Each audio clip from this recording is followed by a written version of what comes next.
Kufr means disbelief, rejection and denial of Islam after it has been properly presented and explained. Islamic scholars usually refer to verse 136 of Surah An-Nisa for the definition of Kufr, where it says, "Man yakfur billahi wa malaikatihi wa kutubihi wa rusulihi wal yawm al-akhir." Anyone who denies Allah, His angels, His books, His apostles, and the Day of Judgment.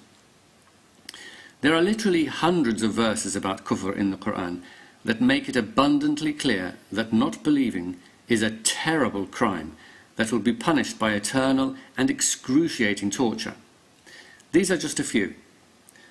Those who reject faith in the signs of Allah will suffer the severest penalty, and Allah is exalted in might, Lord of retribution. Those who reject the book and the revelations with which we sent our messengers, soon shall they know, when the yokes shall be round their necks and the chains, they shall be dragged along in the boiling fetid fluid, then in the fire they shall be burned. But why is disbelief such a terrible crime? What exactly has the disbeliever done to warrant such an appalling punishment? Belief is not something we have complete control over, and one cannot simply choose to believe something that one finds unbelievable. For example, we cannot choose to believe that grass is made of chocolate, nor can we believe that dolphins live in trees. There are other issues that are not so clear-cut, where we have less evidence, for example. In these cases, there may be an element of doubt whether to believe or disbelieve, though that still doesn't mean it's a simple matter of choice.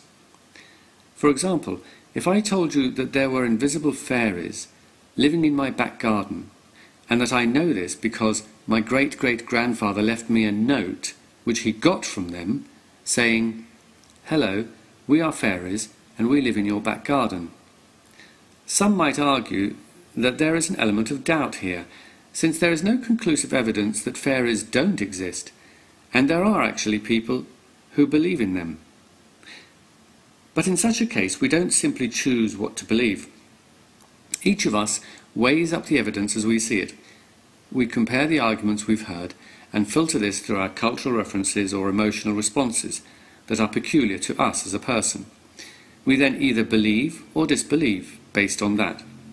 Whether it turns out that fairies do exist, it would be totally unreasonable to torture anyone who reached the wrong conclusion. At worst, they would be guilty of nothing more than mistaken or faulty reasoning. In other words, belief and disbelief has nothing to do with being an evil or bad person, and no one in their right mind would say that people with faulty reasoning deserve to be punished.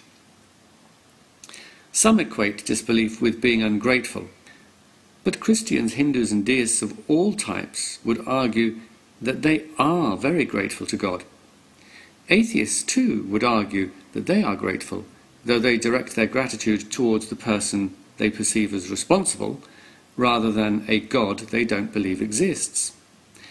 So these people are not guilty of ingratitude. But perhaps the most ridiculous explanation is that Kufr means people who know Islam is true but hide it. Kufr comes from a root meaning to cover up and hide, so they argue it implies a willful and malicious intent. People who know Islam is true but intentionally hide the truth. If this were true, then they must be insane. No person of sound mind would knowingly choose to be tortured in the most agonizing way for all eternity. So if this really is the case, then Allah will be torturing mad people. It is amazing how much scorn, contempt and hatred the Quran directs towards Kufr, and as a result, how emotive the words Kufr and Kafir are for Muslims.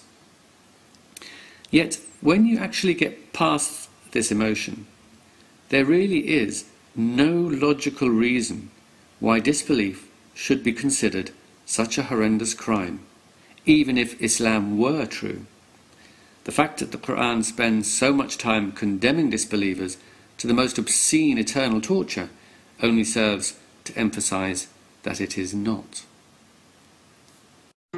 Would you please take me away from this place?